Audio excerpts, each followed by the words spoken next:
Hey everyone, welcome back to my channel CS Pathshala. This is Chandra Chaudhary and as you know हमारी जो series चल रही है वो चल रही है क्लास 12th बायोलॉजी का चैप्टर नंबर 3 ह्यूमन रिप्रोडक्शन। और आज हम पहुंच गए हैं इसके लेक्चर नंबर 5 पर। लेक्चर नंबर 1, 2, 3, 4 बेस्ड थे male and female reproductive system पर, जिसकी वीडियोस आपको मेरे चैनल के प्लेलिस्ट पे मिल जाएंगी। तो ठीक है, आज हम जो इस वीडियो में कवर करने वाले हैं वो गैमेटोजेनेसिस को हम कवर करेंगे, डिस्कस करेंगे। तो सबसे पहले समझते हैं कि गैमेटोजेनेसिस क्या होता है। गैमेटोजेनेसिस का मतलब क्या होता है? गैमीट्स का फॉर्मेशन। तो इसका मतलब क्या हुआ, देखिए, formation of gametes. Alright, okay. अब देखिए, चूँकि जो चैप्टर चल रहा है वो क्या चल रहा है? Human reproduction. जो सेक्सुअली रिप्रोड्यूस करते हैं मीन्स इसमें मेल एंड फीमेल होते हैं, दोनों में गैमेट्स का फॉर्मेशन होगा। ओके, तो दैट मीन्स जब गैमीट का फॉर्मेशन मेल में होगा, ठीक है, कहाँ होगा? मेल में होगा, तो उस प्रोसेस को हम कहते हैं स्पर्मेटोजेनेसिस। ओके, और यही गैमीट का फॉर्मेशन जब फीमेल में होगा, ठीक है, तो उसे हम कहते हैं ओजेनेसिस। ठीक है, इतना क्लियर हुआ? ओके। अब स्पर्मेटोजेनेसिस का मतलब क्या है? Formation of sperm. ठीक है, स्पर्म क्या है? मेल गैमीट है। उसी तरह से ओजेनेसिस का मतलब है फॉर्मेशन ऑफ ओवम, जो क्या है आपका फीमेल गैमीट है। ओके, इतना क्लियर हुआ? दैट मीन्स आज के वीडियो लेक्चर में हम कवर करेंगे स्पर्मेटोजेनेसिस को डिटेल में। ओके, तो दैट मीन्स आपका वीडियो लेक्चर आज का बहुत इंटरेस्टिंग होने वाला है एंड इम्पॉर्टेंट भी। तो बने रहिए वीडियो के अंत तक। चलिए आगे बढ़ते हैं।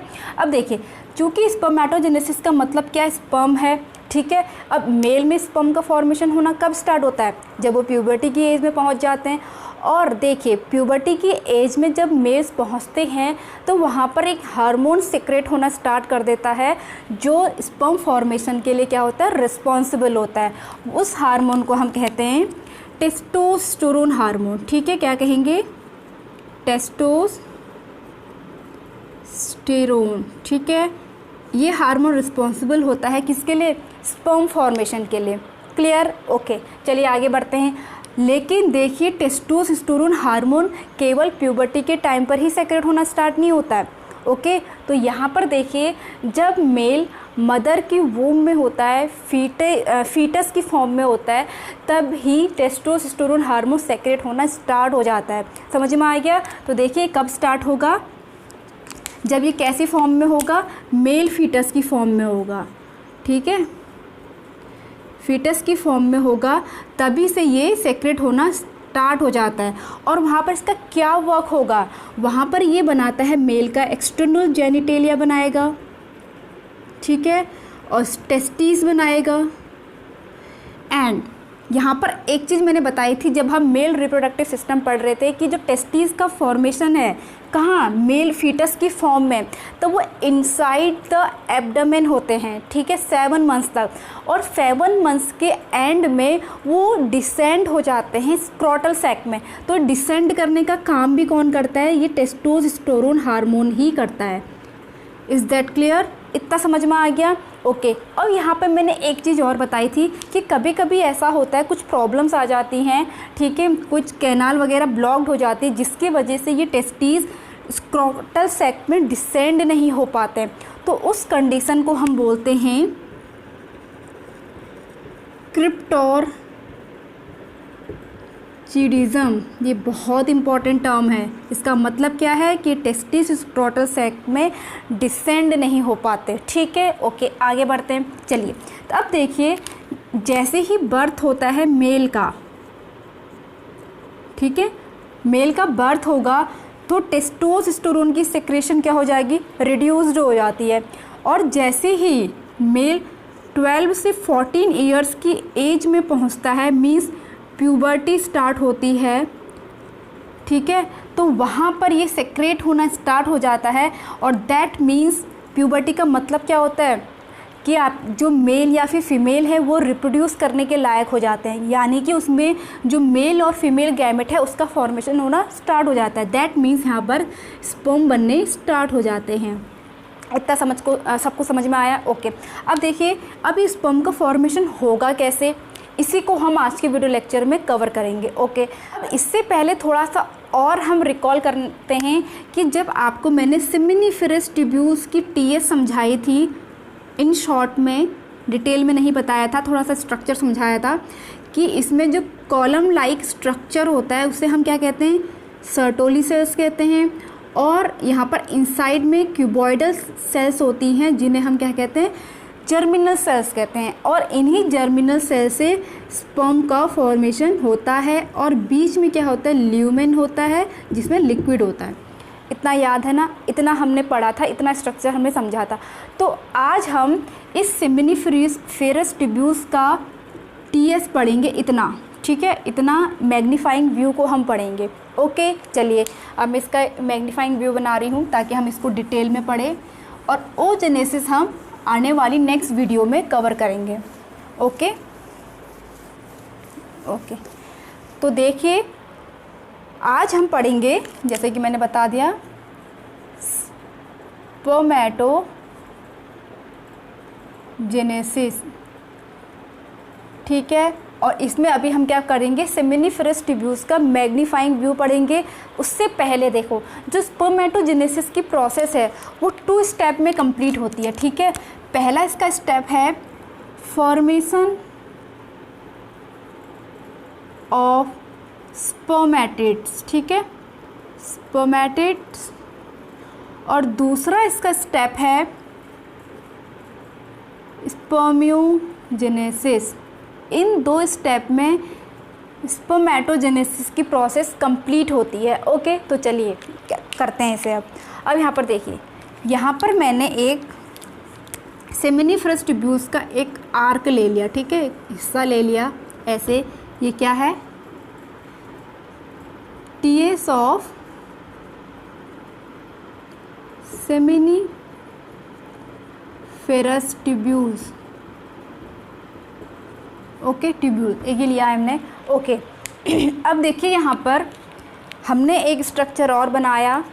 यहाँ पर एक हमने बना दिया, यहाँ पे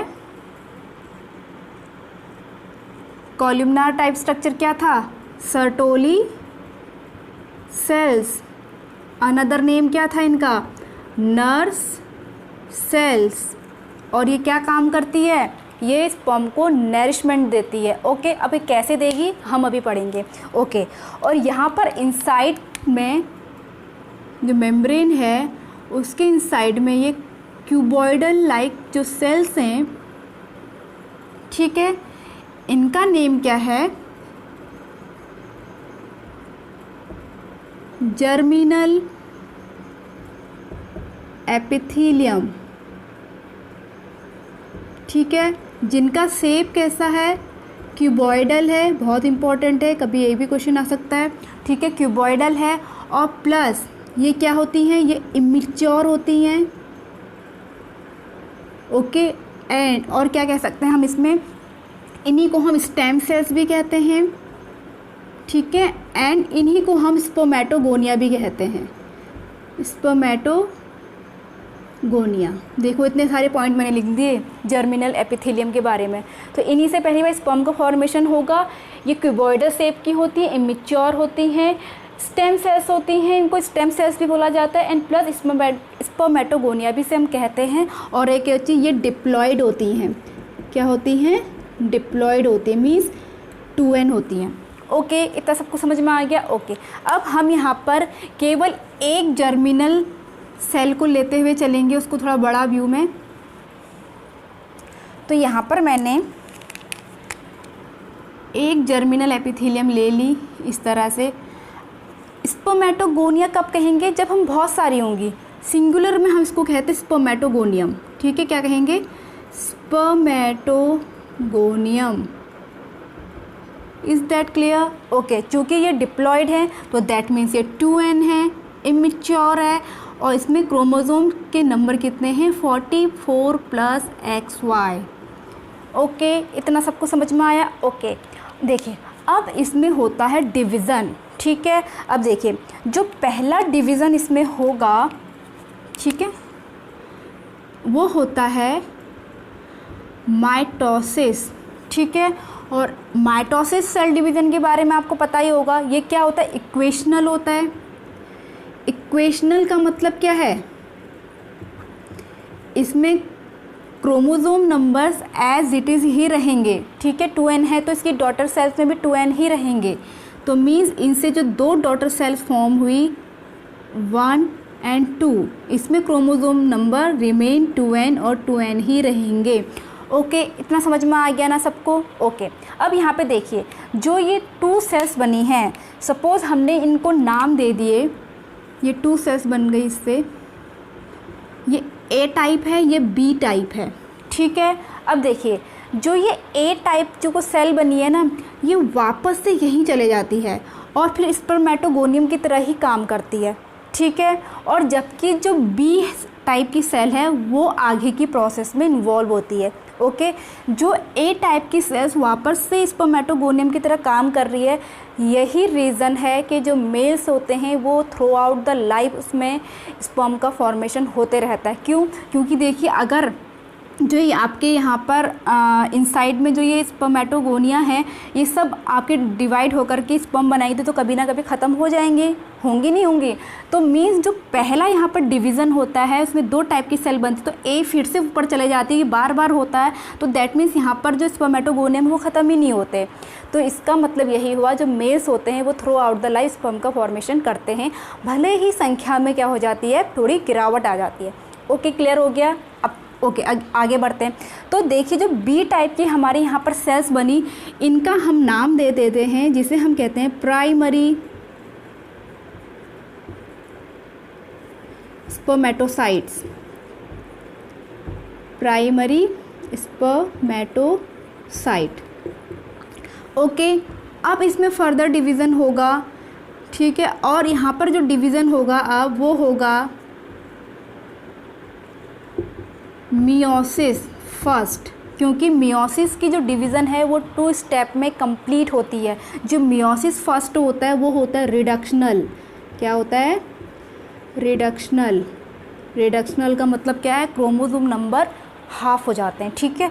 अब यहाँ पर देखिए जो डॉटर सेल्स बनी, इसका नेम क्या है? बी वाले का प्राइमरी स्पर्मेटोसाइट, ठीक है। अब यहाँ पर अगेन 2 डॉटर सेल्स बनी जिसमें क्रोमोसोम नंबर कितने हो गए? हाफ हो गए, मीन्स n हो गए। n का मतलब क्या हुआ? 22 + x, इसमें 22 + y, ठीक है। अब यहाँ पर जो ये सेल बनी है उसको हम अगेन नेम दे देते हैं, इसे हम कहते हैं secondary spermatocyte. Is that clear? Okay, अब इसमें देखिए अगेन, ठीक है, इसमें अगेन यहाँ पर डिवीज़न होगा इन दोनों में, ठीक है, जिसे हम कहेंगे मियोसिस सेकेंड, जो इक्वेशनल होती है। इसका मतलब क्या है? स्पर्म आपके n के n ही रहेंगे। तो यहाँ पर जो सेल्स बनी, 2 सेल्स का फॉर्मेशन यहाँ पर हुआ, 2 सेल्स का फॉर्मेशन यहाँ पर हुआ। कितनी सेल्स हो गई? 4। और इसमें chromosome number n n n n means haploidy है। तो यहाँ पर जो फॉर्मेशन हुआ इनका नेम होता है स्पर्मेटिड्स। इनका नेम क्या है? स्पर्मेटिड्स। ओके, इतना सबको समझ में आ गया ना। तो मीन्स स्पर्मेटोजेनेसिस के प्रोसेस में हमने पहला स्टेप क्लियर कर लिया, तो फॉर्मेशन ऑफ स्पर्मेटिड हमारे यहाँ पर हो गए, ठीक है। इतना सबको समझ में आ गया ना। अब देखिए क्या होगा। अब यहाँ इतनी एक स्टेप पूरा हो गया। जब यहाँ पर स्पर्मेटिड्स बने, ठीक है, ये इमेच्योर होते हैं, तो इस पर फिर डिफ्रेंशिएशन की प्रोसेस होती है और ये मिलकर बनाते हैं स्पर्म, डिफ्रेंशिएट होके, ठीक है। इस तरह से स्पर्म बनाएंगे और इसको हम अलग से एक प्रोसेस का नेम दे देते हैं जिसे हम कहते हैं स्पर्मियोजेनेसिस। ओके, इतना सबको समझ में आ गया ना। तो यहाँ पर देखिए स्पर्मेटिड्स का फॉर्मेशन हुआ और इसमें फिर डिफ्रेंशिएशन की प्रोसेस होगी, फिर जाके उसमें से क्या बनेंगे? हमारे स्पर्म बनेंगे और उस प्रोसेस को हम क्या कहते हैं? स्पर्मियोजेनेसिस कहते हैं। इतना सबको समझ में आ गया ना। और लेकिन यहाँ पर जो स्पर्म बने हैं अभी ये इमेच्योर है। अब ये देखो यहाँ पर से वर्क स्टार्ट हो जाता है किसका, सर्टोली सेल्स का वर्क स्टार्ट हो जाता है। तो देखिए जो ये स्पर्म बने इनका जो हेड है वो इन स्ट्रक्चर में जो दिखाई दे रहा है वहाँ पर अपने हेड को एम्बेडेड कर लेते हैं। तो दैट मीन्स ये जो स्पर्म है, ठीक है, ये जो स्पर्म हैं वो यहाँ आ जाएंगे और अपने हेड को क्या कर लेंगे, एम्बेडेड कर लेंगे। और ये सर्टोली सेल्स क्या करेंगी, इनको नरिशमेंट करेंगी, मैच्योर बनाएंगी। ओके, इसके बाद इनको नरिशमेंट देके इनको क्या कर देंगे, भगा देंगे। ठीक है, कहेंगे अब जाओ तुमको नरिशमेंट हमने दे दिया। अब देखिए ये जो हमने स्ट्रक्चर लिया था, यहाँ पर मैंने बताया था ना ल्यूमेन है जिसमें लिक्विड है। तो ये स्पर्म फिर यहाँ आते हैं और यहाँ से बाहर चले जाते हैं। तो यहाँ से निकलना मैच्योर होके, ठीक है, रिलीज़ करना ही क्या कहलाता है, स्पर्मिएशन कहलाता है। ठीक हो गया, इतनी सारी प्रोसेस समझ में आ गई कि स्पर्मेटोजेनेसिस क्या है और स्पर्मियोजेनेसिस क्या है, स्पर्मेटिड्स का फॉर्मेशन कैसे होगा। फिर जब स्पर्मियोजेनेसिस की प्रोसेस हो जाएगी तो स्पर्मिएशन हम किसे कहेंगे, स्पर्मिएशन जब स्पर्म नर्व सेल से न्यूट्रिशन लेकर के रिलीज़ होते हैं तो उस प्रोसेस को हम स्पर्मिएशन कहते हैं। क्लियर हो गया, तो यहाँ पर हमारा स्पर्मेटोजेनेसिस की प्रोसेस ख़त्म। ठीक है, क्लियर हो गया सबको। ओके, चलिए अब हम अपने वीडियो के आगे के पार्ट में चलते हैं और पढ़ेंगे कि इस प्रोसेस में हार्मोनल कंट्रोल कैसे होता है। ठीक है, क्या पढ़ेंगे, हार्मोनल कंट्रोल। ठीक है, इतना सबको समझ में आ गया। ओके, देखिए अब यहाँ पर हार्मोनल कंट्रोल के लिए सबसे पहले हम एक ग्लैंड बनाएंगे। इस ढंग से ग्लैंड होती है जिसका नेम है हाइपोथैलेमस ग्लैंड। ठीक है, अब इसमें से एक हार्मोन रिलीज़ होता है जिसे कहते हैं GnRH। ठीक है, अभी GnRH का मतलब क्या हुआ, गोनेडोट्रोपिन रिलीजिंग हार्मोन। ठीक हो गया। ओके, अब देखिए ये जब हाइपोथैलेमस ने इस हार्मोन को सेक्रेट किया तो ये जाता है पिट्यूटरी ग्लैंड के पास। किसके पास जाएगा, पिट्यूटरी ग्लैंड। अब देखो पिट्यूटरी ग्लैंड के दो लोब होते हैं, एक पोस्टीरियर लोब होता है, ये पोस्टीरियर है, ये इंटीरियर लोब है। तो ये किसके पास जाता है, इंटीरियर लोब के पास जाता है। ठीक है, और जब पिट्यूटरी ग्लैंड, ये कौन सी ग्लैंड है, पिट्यूटरी ग्लैंड है। अब आपको पता ही होगा पिट्यूटरी ग्लैंड क्या होती है, मास्टर ग्लैंड होती है। बट इस मास्टर ग्लैंड को भी कंट्रोल कौन करता है, हाइपोथैलेमस करता है। ठीक है, मतलब मास्टर का भी मास्टर।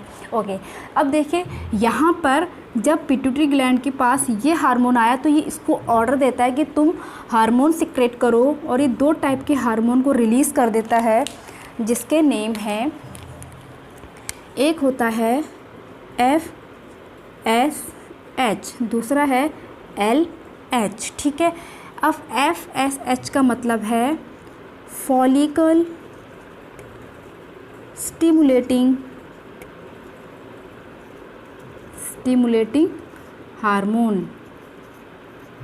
ठीक है, ओके, और LH का मतलब है ल्यूटिनाइजिंग हार्मोन। ओके, अब देखिए इनका वर्क क्या होगा। अब देखिए इतनी होल प्रोसेस जो हुई इसमें इनका क्या कंट्रोल होता है हम वही पढ़ने वाले हैं। तो यहाँ पर देखिए जो ये LH हार्मोन है, जो ल्यूटिनाइजिंग हार्मोन है, इसको हम अभी पढ़ेंगे। उससे पहले एक चीज़ मैं यहाँ पर समझाना चाहती हूँ। जब हमने TS पढ़ा था, मीन्स टेस्टिस का जो हमने सेक्शन पढ़ा था, तो वहाँ पर मैंने एक बताया था जो ये आपकी क्या है सेल्स हैं उनके बीच में एक गैप होता है, कहा था ना गैप होता है। ऐसे करके यहाँ पर नहीं बनाती हूँ, आपकी जैसे दो ये हार्मोन, ये दो जो गैप हैं ऐसे करके, ये भी सेमिनिफेरस ट्यूब्यूल्स है, ये भी सेमिनिफेरस ट्यूब्यूल्स है। ST का मतलब क्या है, सेमिनिफेरस ट्यूब्यूल्स, सेमिनिफेरस ट्यूब्यूल्स। इनके बीच का जो गैप है उस गैप को क्या कहते हैं हम, इंटरस्टिशियल स्पेस। ठीक है, क्या कहेंगे, इंटरस्टिशियल स्पेस, IS का मतलब क्या है, इंटरस्टिशियल स्पेस। तो ये ल्यूटिनाइजिंग जो हार्मोन था वो इसी इंटरस्टिशियल के स्पेस के बीच में चला जाता है, ठीक है। अब क्योंकि यहाँ पर इंटरस्टिशियल स्पेस में क्या प्रेजेंट है, यहाँ पर लेडिंग सेल्स प्रेजेंट हैं, ठीक है, लेडिंग सेल प्रेजेंट थे, ओके। अब लेडिंग सेल्स जो प्रेजेंट थे तो यहाँ पर देखिए जब ल्यूटिनाइजिंग हार्मोन यहाँ पर जब जाता है तो यहाँ पर जो लेडिंग सेल्स थी ये उसको बोलता है कि तुम टेस्टोस्टेरोन हार्मोन को सेक्रेट करो। क्या कहेगा ये, इसको ऑर्डर देगा कि तुम टेस्टोस्टेरोन हार्मोन को सेक्रेट करो। इतना समझ में आ गया। अब यहाँ पर देखिए क्योंकि ये हार्मोन यहाँ जाता है तो इस वजह से हम इसे इसके नेम से ICSH भी कहते हैं, जिसका मतलब हुआ इंटरस्टिशियल सेल्स स्टिमुलेटिंग हार्मोन, ठीक है। इसका मतलब क्या हो गया, इंटरस्टिशियल सेल्स स्टिमुलेटिंग हार्मोन, ठीक है, ओके। अब इसने इसको ऑर्डर दे दिया लेडिंग सेल्स को कि तुम टेस्टोस्टेरोन हार्मोन को सेक्रेट करो, और इसका अनदर नेम होता है एंड्रोजन, ओके। इतना सबको समझ में आ गया ना। अब यहाँ पर देखिए, यहाँ पर जो सर्टोली सेल्स थी यहाँ पर एक स्ट्रक्चर पाया जाता है मेम्ब्रेन के वहाँ पर, जिन्हें हम कहते हैं ABP, ठीक है। ABP का मतलब है एंड्रोजन बाइंडिंग प्रोटीन, ठीक है। तो ये क्या करता है, जो यहाँ पर एंड्रोजन बना है इंटरस्टिशियल स्पेस में, ठीक है, लेडिंग सेल्स में जो टेस्टोस्टेरोन हार्मोन बना है, एंड्रोजन हार्मोन बना है, वो उसको अट्रैक्ट करता है, ठीक है, अपनी ओर बाइंडिंग करने की कोशिश करता है। तो ये आ जाता है यहाँ, तो मीन्स जो एंड्रोजन हार्मोन है, टेस्टोस्टेरोन हार्मोन है, वो कहाँ आ गया, अब सर्टोली सेल्स के अंदर आ गया। Is that clear, okay. तो यहाँ पर इसका काम ख़त्म हो गया, समझ में आ गया ना। जो LH का काम क्या होता है, LH जाता है इंटरस्टिशियल स्पेस में, वहाँ पर लेडिंग सेल्स को ये ऑर्डर देता है कि तुम टेस्टोस्टेरोन हार्मोन सेक्रेट करो, जिसका नेम एंड्रोजन भी है। उसके बाद सर्टोली सेल्स में क्या स्ट्रक्चर होता है, ABP, जिसे हम एंड्रोजन बाइंडिंग प्रोटीन कहते हैं, वो इस एंड्रोजन को अपनी ओर अट्रैक्ट करता है, और वो एंड्रोजन हार्मोन कहाँ जाता है, सर्टोली सेल्स में आ जाता है। वेरी सिंपल, ठीक है। उसके बाद देखिए अब बारी आई FSH की। अब ये देखिए FSH हार्मोन एक तो जाता है सर्टोली सेल्स में, ठीक है, कहाँ जाता है, सर्टोली सेल्स में जाएगा, ठीक है। एक दूसरा ये हार्मोन बनाता है जिसे हम कहते हैं इनहिबिन।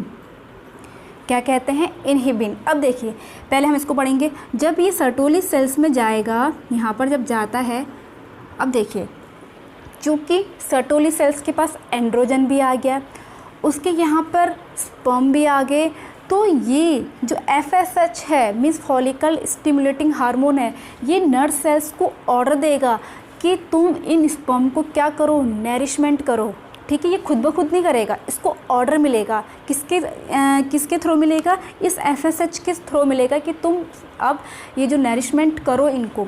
इतना समझ में आ गया, समझ में आ गया ना। ये इजी था। केवल FSH क्या करेगा, सर्टोली सेल्स में जाएगा और सर्टोली सेल्स को ऑर्डर देगा कि तुम इन स्पर्म्स को मैच्योर बनाओ, यानी कि इनका नरिशमेंट करो।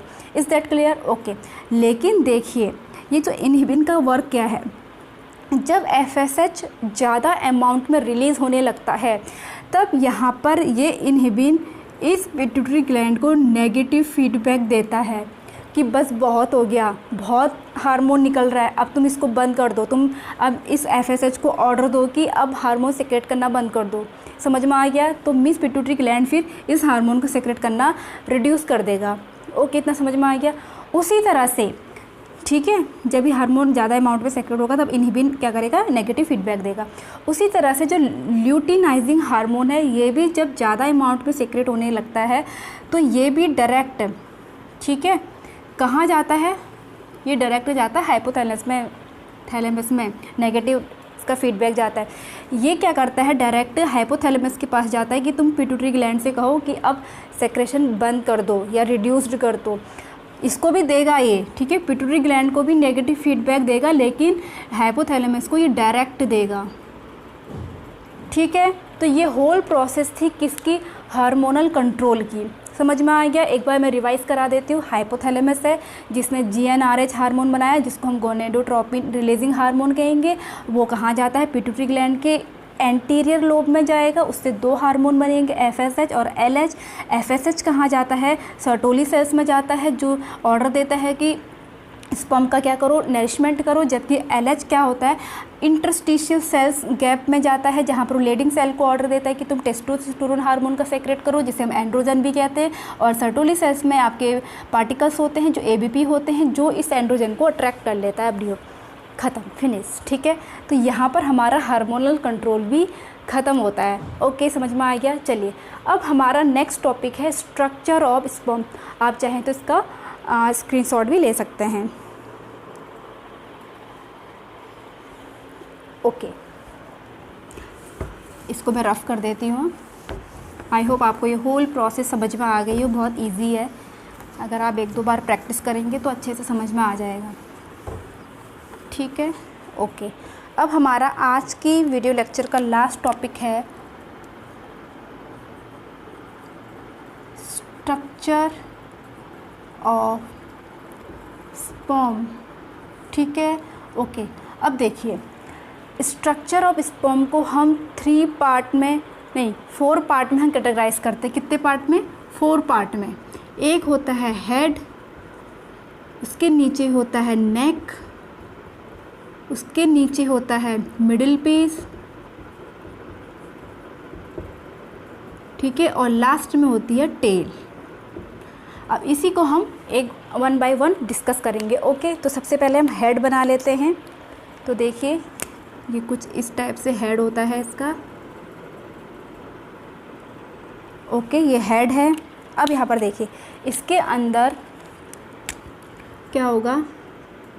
न्यूक्लियस होता है जो इलोंगेटेड होता है।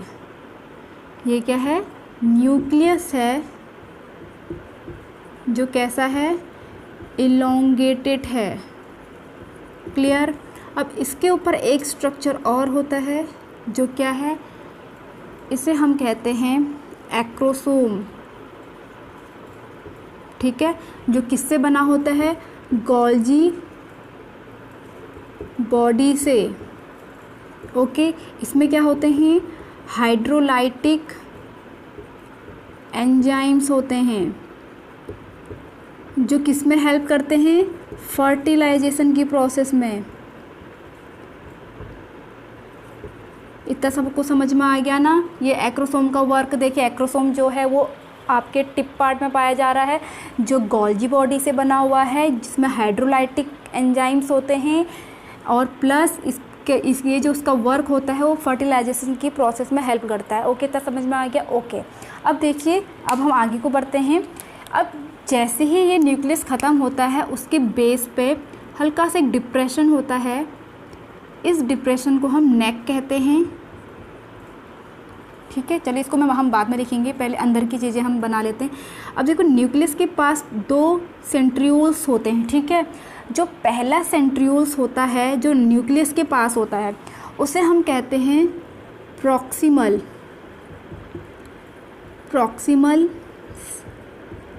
सेंट्रियोल्स। ठीक है, इसका वर्क क्या होता है? जब जाइगोट का फॉर्मेशन हो जाता है ना, उसमें जो पहली क्लेवेज होगी वो यही करता है। तो फर्स्ट क्लीवेज ऑफ जाइगोट। ठीक है, इतना समझ में आ गया? ओके, इसके बाद जो दूसरा वाला जो है उसको हम कहते हैं डिस्टल सेंट्रियोल्स। ठीक है, इसका काम क्या होता है? नीचे को एक सिलेंडर टेल्स बनाने का काम होता है। ठीक है, इतना समझ में आ गया? ओके, अभी से हम 4 पार्ट में बाद में कैटेगराइज करेंगे। पहले हम इसका इनर का स्ट्रक्चर पढ़ लें। ठीक है, उसके बाद देखिए, यहाँ पर थोड़ा सा और फूला हुआ पार्ट होता है, इतना इस टाइप से, और इसके अंदर न्यूमेरस स्पाइरल स्ट्रक्चर्स होते हैं। ठीक है, इस टाइप से। और ये क्या हैं? इन्हें कहते हैं माइटोकॉन्ड्रियल स्पाइरल, ये माइटोकॉन्ड्रिया हैं सब, ठीक है। अब देखो माइटोकॉन्ड्रिया आप सभी को पता होगा उसका काम क्या होता है, एनर्जी प्रोवाइड कराने का। तो ये क्या करते हैं, एनर्जी प्रोवाइड कराते हैं, ठीक है। ओके, इतना समझ में आ गया, ओके। और जो नीचे का पार्ट है उसे हम क्या कहते हैं, टेल कहते हैं। इतना सबको समझ में आ गया, बहुत इजी है। देखो स्पर्म का स्ट्रक्चर। इसके बाद देखिए एट लास्ट इसके चारों ओर पूरे स्ट्रक्चर में एक मेम्ब्रेन होती है, ठीक है। ऐसे करके पूरे होल स्ट्रक्चर में ऐसे करके एक मेम्ब्रेन है। इस मेम्ब्रेन को हम बोलते हैं प्लाज्मा मेम्ब्रेन। समझ में आ गया, ओके। अब हम कैटेगराइज करें तो जो इतना वाला पार्ट है, इतना न्यूक्लियस तक, यहाँ तक, ठीक है, ये क्या है, हेड है। और इतना पार्ट क्या है, नेक है। ये वाला क्या है, जहाँ पे स्पाइरल आपके माइटोकॉन्ड्रिया स्पाइरल है, वो मिडिल पीस है। और ये वाला पार्ट क्या है, टेल है। ये तो मैंने लिखा ही है पूरा इतना, ठीक है। समझ में आ गया। तो हमारा यहाँ पर स्ट्रक्चर ऑफ स्पर्म भी फिनिश हो गया है। तो आज का वीडियो लेक्चर हमारा यहीं पे ख़त्म होता है। तो आई होप आपके लिए इम्पॉर्टेंट रहा हो और समझ में आया हो, हेल्पफुल रहा हो। अगर अच्छा लगा तो please hit the like, leave the comment and subscribe to my channel and please to my channel and press the bell icon. और मैं मिलूँगी अपनी नेक्स्ट वीडियो के साथ जिसमें हम डिस्कस करेंगे ओजेनेसिस की प्रोसेस को। तो तब तक के लिए स्टे ट्यून, बाय बाय।